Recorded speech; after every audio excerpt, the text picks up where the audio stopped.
हाँ बेटा, आज अपन डिस्कस करेंगे चुंबकीय क्षेत्र में आवेश की गति। चुंबकीय क्षेत्र में आवेश की गति। और बेटा इसके अंदर जब आवेश चुंबकीय क्षेत्र के समांतर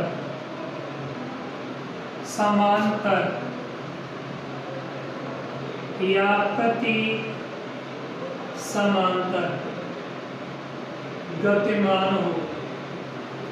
देखो बेटा, मैं मान लेता हूं कि ये चुंबकीय क्षेत्र है। आपके पास कोई आवेश है, वो आवेश क्यों आवेश है, वो या तो ऐसे गति कर रहा है या गति ऐसे कर रहा है। देखो बेटा, ऐसे गति कर रहा होगा तो थीटा का मान कितना होगा, 0। चुंबकीय क्षेत्र के समांतर है तो 0, और चुंबकीय क्षेत्र ऐसे है और आवेश इधर गति कर रहा है v वेग से, तो ये चुंबकीय क्षेत्र के प्रति समांतर हो गया। और प्रति समांतर के लिए थीटा का मान कितना हो गया, 180। जब कोई आवेशित कण चुंबकीय क्षेत्र के समांतर या प्रति समांतर या चुंबकीय क्षेत्र में थीटा कोण से गति करता है तो उस पर कोई चुंबकीय बल कार्य करता है, F बराबर Q BD sin थीटा। ऐसा आप पहले देख चुके हो। चुंबकीय बल क्या था, जब कोई आवेशित कण चुंबकीय क्षेत्र के समांतर चुंबकीय क्षेत्र में गति करता है तो उस आवेश पर कोई चुंबकीय बल कार्य करता है, उस चुंबकीय बल का मान कितना होता है, F बराबर Q BD sin थीटा।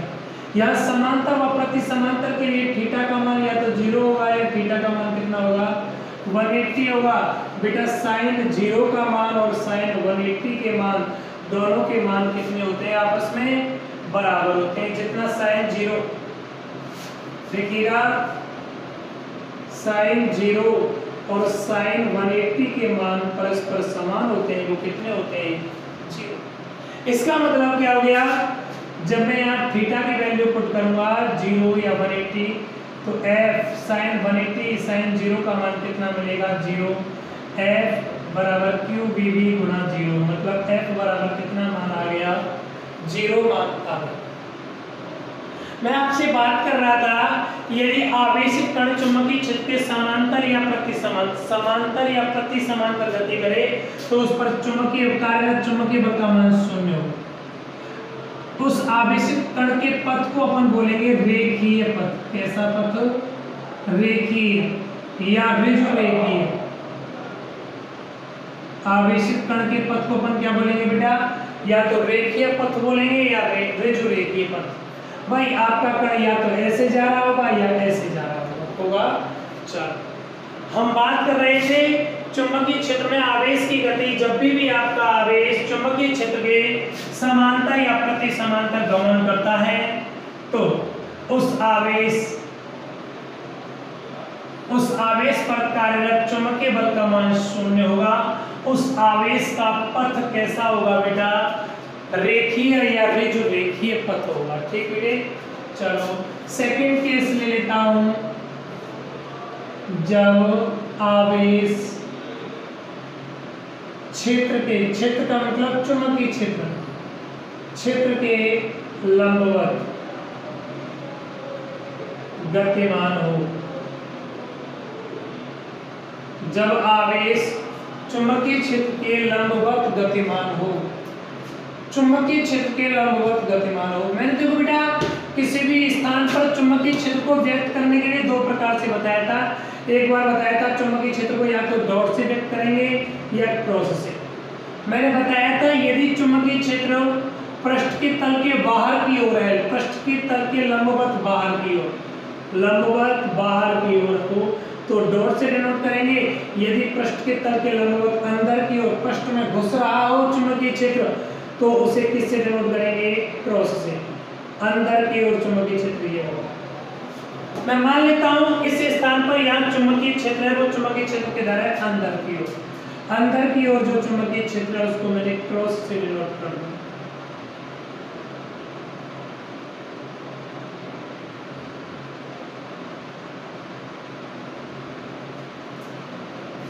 अंदर की ओर चुंबकीय क्षेत्र को मैंने क्रॉस से डिनोट कर दिया बेटा। ठीक, अब देखो इस चुंबकीय क्षेत्र अंदर की ओर हो गया, और इसमें कोई क्यू आवेश है, वो क्यू आवेश v वेग से ऐसे गति कर रहा है ना। इसका मतलब क्या है, आवेश ऐसे है और चुंबकीय क्षेत्र ऐसे है, तो उस आवेश पर कोई चुंबकीय बल कार्य करेगा, F बराबर q B v sine theta. चुंबकीय क्षेत्र के लंबवत है तो थीटा का मान 90 और साइन 90 का मान कितना होता है 1। इसका मतलब F उस पिंड पर कार्यरत चुंबकीय बल का मान अधिकतम होगा, उसका मान कितना होगा, क्यू बी वी होगा।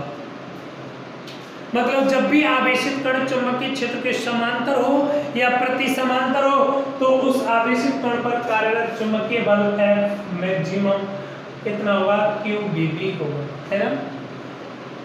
आवेश चुंबकीय क्षेत्र के समांतर या प्रति समांतर गति करेगा तो कोई बल काम नहीं करेगा, कार्यरत बल का मान 0।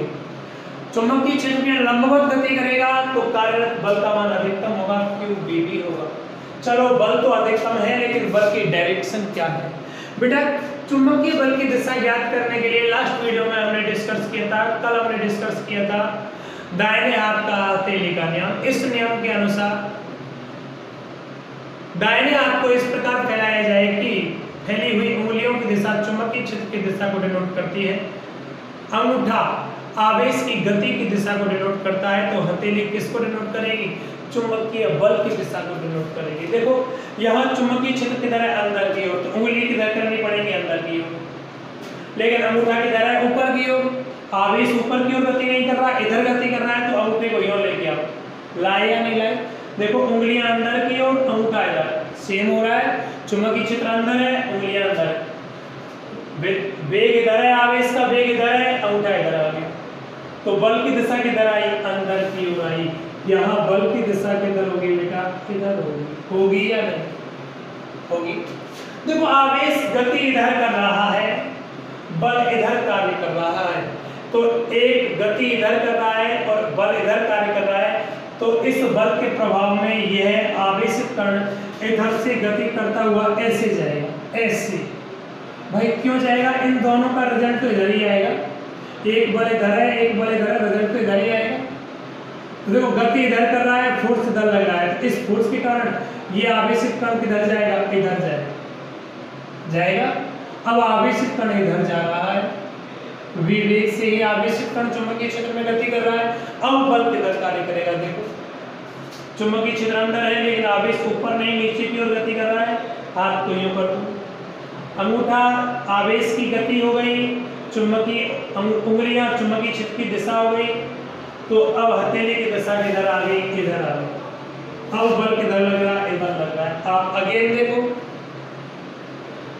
आवेश गति इधर कर रहा है और बल इधर लग रहा है, इस बल के प्रभाव में इधर गति करता हुआ कण इधर जाएगा, इधर पहुंचेगा, इधर भी वेग से गति करेगा और इधर भी वेग से गति करेगा। तो अब देखो उंगलियां अंदर, अंगूठा वेग की दिशा में, बल अभी भी अंदर की ओर है। इसका मतलब इसके प्रभाव में ये किधर गति करेगा, इधर गति करेगा। अब देखो अंगूठा ऊपर, वेग ऊपर, उंगलियां नीचे, अंदर से, तो बल की दिशा किधर आई, इधर। मुझे ऐसा लग रहा है कि जब भी कोई आवेशित कण चुंबकीय क्षेत्र में लंबवत प्रवेश करता है, तो वह आवेशित कण उस आवेशित कण पर अंदर की ओर, केंद्र की ओर कोई चुंबकीय बल, अधिकतम चुंबकीय बल कार्य करता है। इस बल के प्रभाव में वह आवेशित कण कैसी गति करना प्रारंभ कर देता है, और वृत्तीय गति प्रदान करता है, वृत्तीय गति प्रारंभ कर देता है। तो इस बल के प्रभाव में आवेशित कण कैसी गति करेगा, वृत्तीय गति करेगा। कैसी गति करेगा, वृत्तीय गति करेगा। बोलो कोई समस्या। हम बात कर रहे थे चुंबकीय क्षेत्र में आवेश की गति। यदि आवेश चुंबकीय क्षेत्र के समांतर या प्रति समांतर है तो उस पर कार्यरत नेट बल का मान 0 और उस पिंड की गति रेखीय या रेखीय होगी। जब आवेश चुंबकीय क्षेत्र के लंबवत गति करता है तो उस पर कार्यरत चुंबकीय बल का मान अधिकतम होगा, और इस अधिकतम चुंबकीय बल के प्रभाव में इस पिंड की गति होगी, वो गति कैसी होगी, वृत्तीय गति होगी। बेटा कैसी होगी, वृत्तीय गति। चलो देखते हैं आगे, देखिएगा बेटा। आवेश किस प्रकार से गति कर रहा था।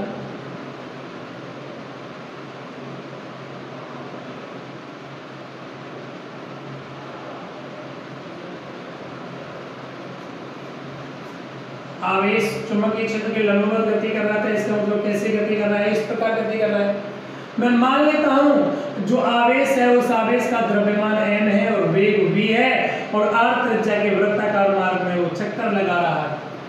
जब ये आवेशित कण m द्रव्यमान का आवेशित कण v वेग से r त्रिज्या के वृत्ताकार मार्ग में चक्कर लगाएगा तो इस आवेश पर वार की तरफ, ये आवेश ऐसे चक्कर लगा रहा है तो वार की तरफ कोई अभिकेंद्रीय बल कार्य करेगा और उस अभिकेंद्रीय बल का मान कितना होगा, mv²/r।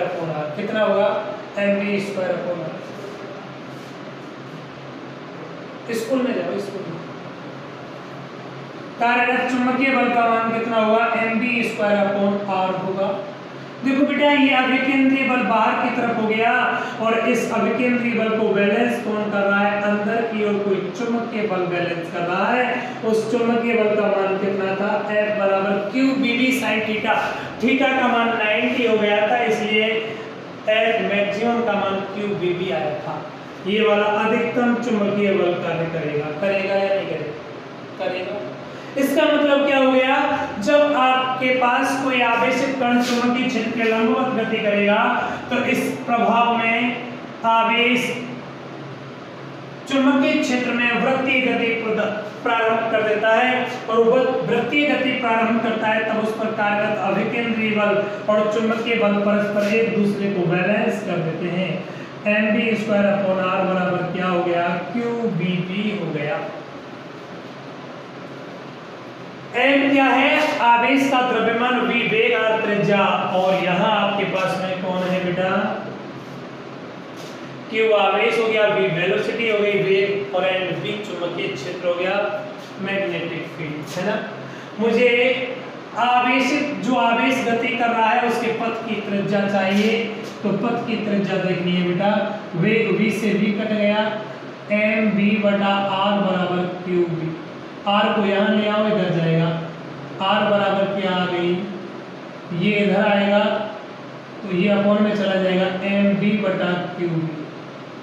इसका मतलब ये क्या आ गई, आवेशित करके पथ की त्रिज्या आ गई। क्या आ गई बेटा, आवेशित कण के पथ की त्रिज्या, जो आपका आवेशित कण है उसके पथ की त्रिज्या होगी mv/qb। चलो आगे, मुझे तो आवर्त काल चाहिए। जो आपका आवेशित कण है वृत्तीय मार्ग में चक्कर लगा रहा है उसका आवर्त काल क्या है। आवर्त काल का मतलब क्या हो गया, एक साइकिल कंप्लीट करने में लगा समय। समय बराबर फॉर्मूला होता है बेटा दूरी बटा 4। समय आवर्त काल हो गया, दूरी एक पूरा चक्कर लगाने में तय की गई दूरी इस वृत्त की परिधि के बराबर होगी। वृत्त की परिधि 2πr एंड चाल क्या हो गई, v वेग है। देखो r का मान कितना था आपके पास, mv/qb, यही था। r का मान रखता हूँ t बराबर 2π/v।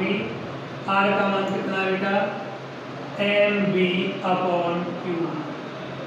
v से v कट गया, t बराबर 2πm/q। मान मिला या नहीं, बोलो कोई समस्या। ये क्या आ गया, जब धनायन चुंबकीय क्षेत्र में वृत्तीय गति कर रहा है तो उसका आवर्त काल आ गया। आवर्त काल का मान कितना आया बेटा, 2πm/qb। 2πm/qb। अर्ध आवर्त काल पूछे तो ये क्या होगा, पूरे आवर्त काल का आधार मतलब πm/q आएगा या नहीं। चले आगे, चलो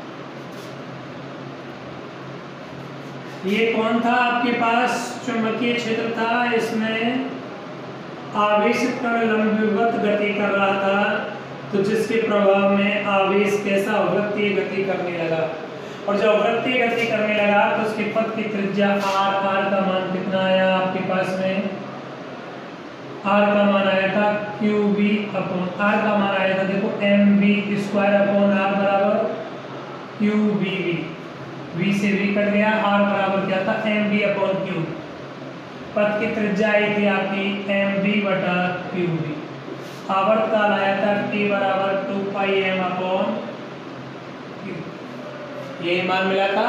चलो और देखो आपका कण ऐसे गति कर रहा है, तो जब ऐसे गति कर रहा है, वृत्तीय गति कर रहा है, तो उसकी वृत्तीय गति की आवृत्ति क्या होगी, आवृत्ति क्या होती है बेटा, न्यू बराबर 1 अपॉन टी, टी का मान ये रखूंगा तो 1 अपॉन 2 पाई m बटा qb, मतलब कण की आवृत्ति क्या आ गई qb बटा 2 पाई m आया।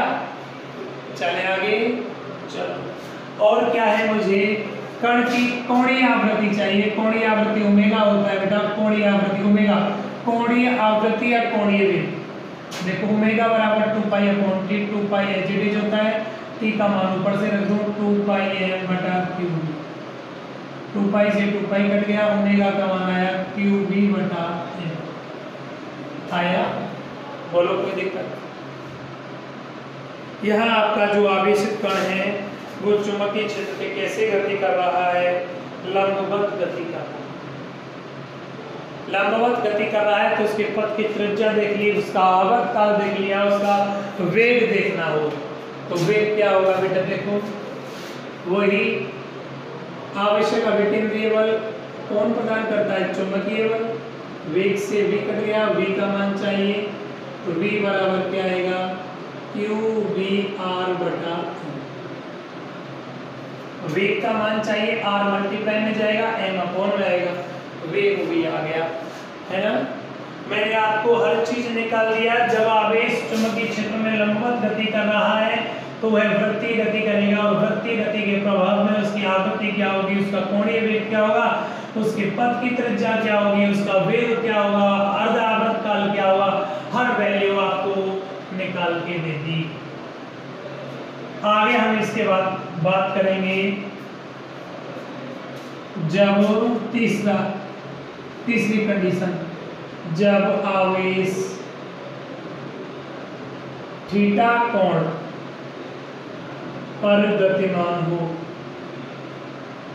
थीटा कोण पर गतिमान हो, लेकिन theta is not equal to 0, 180 और 90, थीटा के मान ये तीनों नहीं हो और कुछ अलग हो, तब देखो क्या कंडीशन होगी बेटा। इसके लिए तो वो कैसी गति करेगा, रेखीय या रेखीय, इसके लिए कैसी गति करेगा, वृत्तीय। लेकिन अगर वो आवेशित कण थीटा कोण पर गतिमान होगा तब क्या होगा, आप देखो ये x अक्ष हो गया, ये y अक्ष हो गया, ये z हो गया, है ना। मैं मान लेता हूं चुंबकीय क्षेत्र इस दिशा में, आवेश ऐसे गति कर रहा है v वेग से, इसका मतलब आवेश चुंबकीय क्षेत्र के साथ में कितना कोण अंतरित कर रहा है, थीटा कोण अंतरित कर रहा है। यहाँ देखो वेग थीटा कोण अंतरित कर रहा है, तो वेग के दो घटक होंगे, एक तो x अक्ष पर vx होगा, एक y अक्ष पर vy होगा। vx का मान v cos ऑफ थीटा होगा एंड vy का मान v sin ऑफ थीटा होंगे या नहीं होंगे। चलो अब देखो बेटा, ये वाला जो कंपोनेंट है वो चुंबकीय क्षेत्र के समांतर है, ये वाला कंपोनेंट चुंबकीय क्षेत्र के समांतर है, तो थीटा का मान कितना आ गया, 0, है ना। इसका मतलब जब ये चुंबकीय, ये वाला कंपोनेंट चुंबकीय क्षेत्र के समांतर है, थीटा का मान 0 है, तो कार्यरत चुंबकीय बल का मान भी कितना होगा, 0 होगा। इसका मतलब इस वेग के या इस कंपोनेंट के प्रभाव में जो आवेश गति करेगा वो कैसी गति करेगा, रेखीय गति करेगा। कैसी होगी, रेखीय।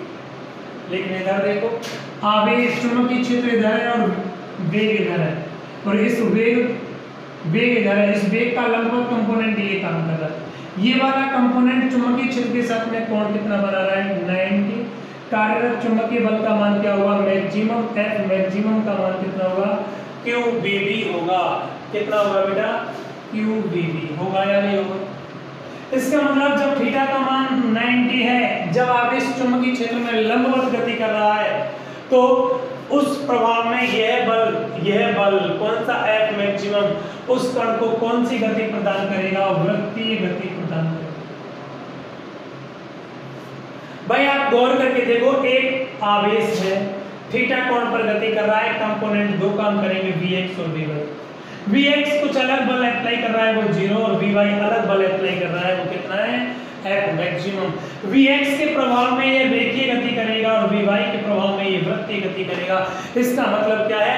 एक आदमी है, इसका मतलब एक आवेश है, एक आदमी है, उसके दो बैयर हैं, दो पत्नियां हैं। एक पत्नी कहती है इधर चल सीधा, और एक पत्नी कहती है कि डांस कर। एक कह रही है कि डांस कर और एक कह रही है कि सीधा चल। इसका मतलब क्या हो गया? उसके दो बीवी हैं, तो वो दोनों का अनुसरण करेगा, दोनों का पालन करेगा। वो क्या करेगा बेटा? रेखीय गति भी करेगा और वृत्तीय गति भी करेगा। इसका मतलब कैसी गति करेगा? वो किस प्रकार से? देखो, रेखीय गति भी हो रही है इस डायरेक्शन में, और वृत्तीय गति भी हो रही है नहीं हो रही है? इसका मतलब इस गति को अपन बोलेंगे सर्पी वलयाकार गति। कैसी गति होगी बेटा? सर्पी वलयाकार। देखो, जब आवेश थीटा कोण पर चुंबकीय क्षेत्र में गतिमान होता है, तो उस पर दो वेग के दो घटक काम करते हैं, एक क्षैतिज घटक और एक लंबवत घटक। क्षैतिज घटक वृत्तीय गति प्रदान करता है, क्षैतिज घटक रेखीय गति प्रदान करता है, जबकि लंबवत घटक वृत्तीय गति प्रदान करता है। इन दोनों के प्रभाव में आवेश सर्पी वलयाकार गति, सर्पी वलयाकार। इसका मतलब कुंडली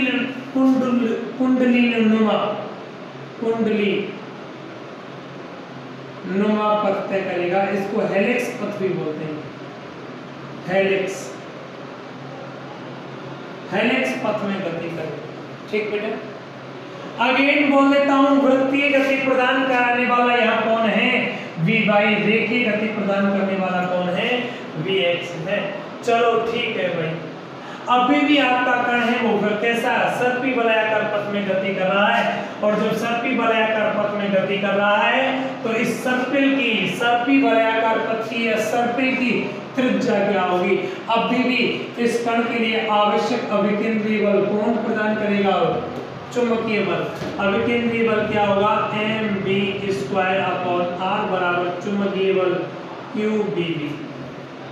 लेकिन आप यहाँ देखो, यहाँ QBB sin थीटा है, और यहाँ वृत्तीय गति किसने प्रदान की थी?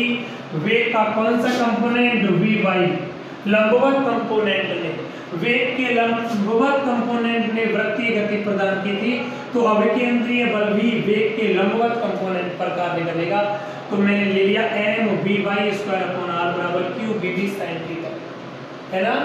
या आप इसको ले दो QBB, और v का मान क्या हो गया? Vy, और Vy का मान कितना है बेटा आपका? Vy का मान लंबवत कंपोनेंट v sin थीटा, ये वैल्यू यहाँ पुट करोगे तो m v² sin² थीटा बटा r बराबर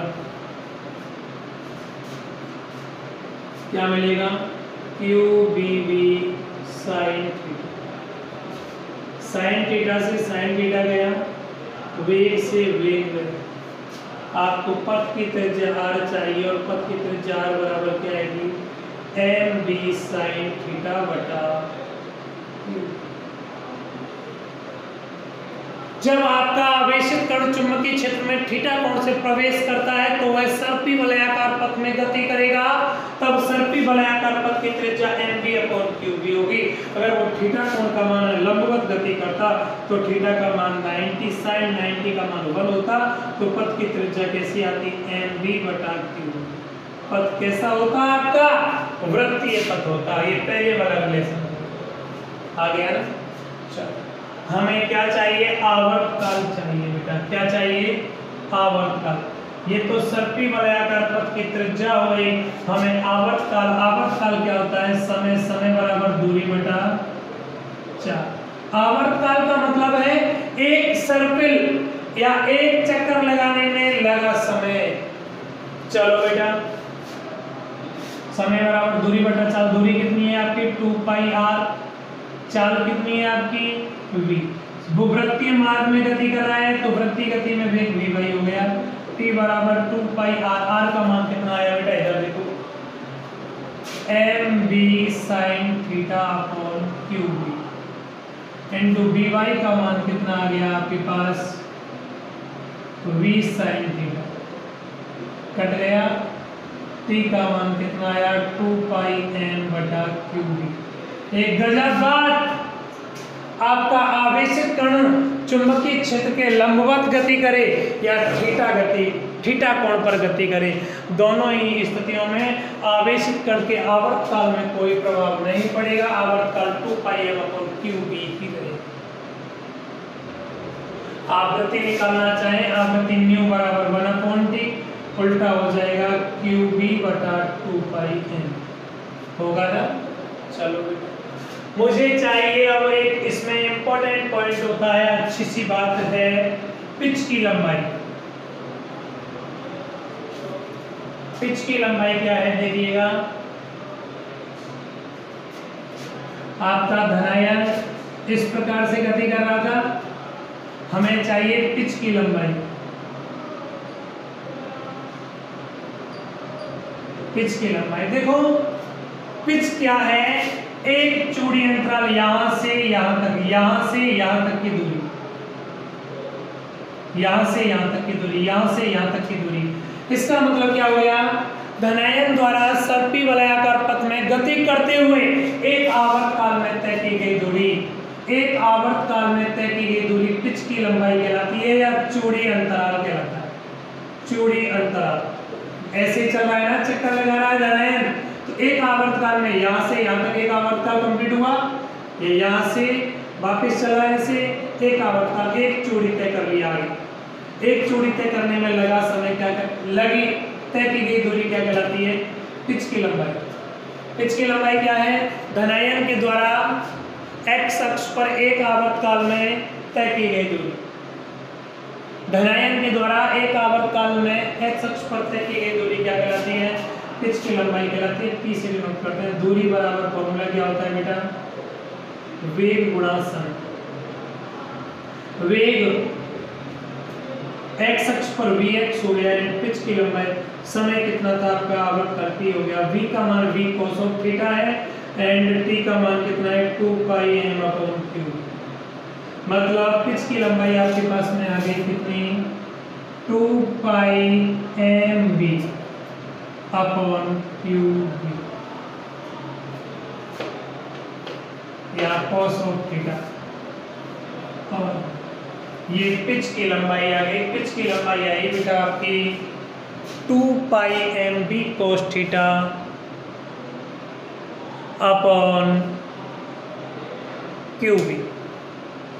एक बार वापस बोलता हूँ, पिच की लंबाई या चूड़ी अंतराल क्या कहलाता है, धनायन के द्वारा एक आवर्त काल में x अक्ष पर तय की गई दूरी पिच की लंबाई कहलाती है। ठीक बेटा, धन्यवाद।